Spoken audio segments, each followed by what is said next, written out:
Alright, I'm going to be talking about Noah. There's a lot of flaws with Noah, and it is a movie on the Bible, and I respect everything in the Bible. Um, I take the Bible as morals and lessons, other than facts, information, how everything was made. I'm not an atheist, but I'm in between. So I believe in science. So it starts off Adam and Eve. They start everything, the whole universe. Makes sense. Inbreeding, they're gonna have a retard baby who's somehow gonna start the human race. So basically, humans screw up badly, and so God's gonna end the universe or end the world to them. So they're making this boat, and of course just one family can't build a boat, so they got these rock people, and these rock people are helping building the boat. There's these planks that they're walking on, to like separate floors and stuff. I'm walking on them, and it all just, they just walk on them. Doesn't make a dent in the ground.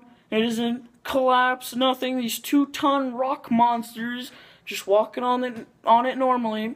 And then the boat, because they don't have enough wood, like they only have one specific forest. So like it's only like 5 inches thick. They don't have enough room. Like there's these waves that are 150 feet tall. This 5-inch wall that they have is not gonna withstand. The Titanic couldn't withstand these waves that this tiny little wooden boat. And it all starts off, this is the most unreasonable part. The boat is like this, right? It's right here. The water's swooping in from every direction. Like, these are literally like tsunamis circling the whole wooden boat.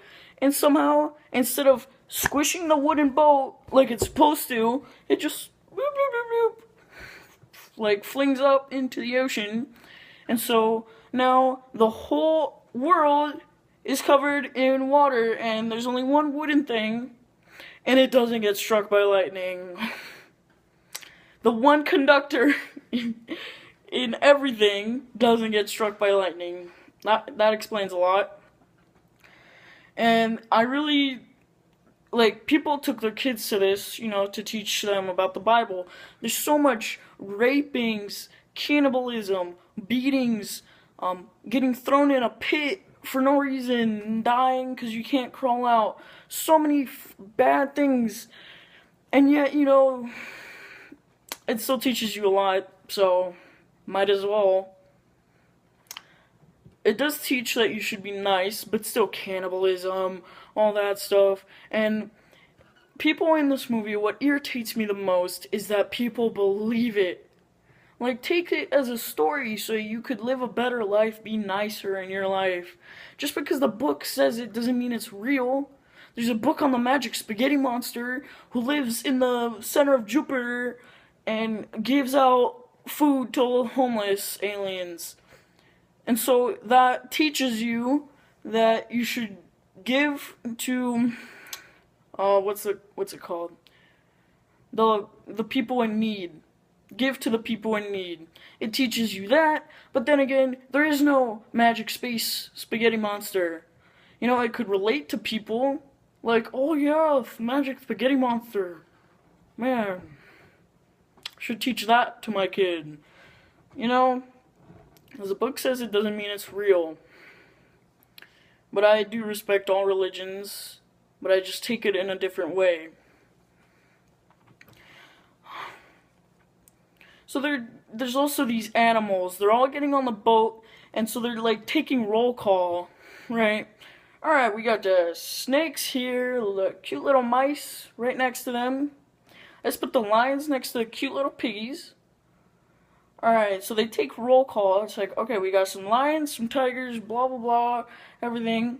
And then when they come back to their destination, it's like, alright, so we got some we got lions, tigers. What the frick happened? There's nothing else. They put the tigers next to the cute little piggies. What's gonna happen?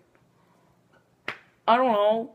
And they there's so many flaws with this movie. If you're a religious person, you're gonna like this movie. If you're not, you're not gonna. It. If you're not religious, this movie is gonna be dumb for you. If you're religious, you're gonna love it. So depending on what you are, is how you're gonna like this movie. I'd rate it just a 7 out of 10. I enjoyed it, and I'm just in between. But it irritates me a lot. There's this guy behind me. He's like, "Oh man, it's just all coming to me now. All this information. I'm just mind blown. It's just I'm just comprehending all this information. It's so factual. My golly, I love this. It's on my mind. It's exploding." Like, what were you doing in science class? Doodling little drawings? Yeah. Because you weren't learning about evolution like you were supposed to in science. Like, I don't understand how those people can still believe it, but Noah to me was interesting. It wasn't, I wouldn't say good. So yeah, 7 out of 10 is decent. There were a lot of flaws with the movie, a lot of things that irritated me, and that was Noah.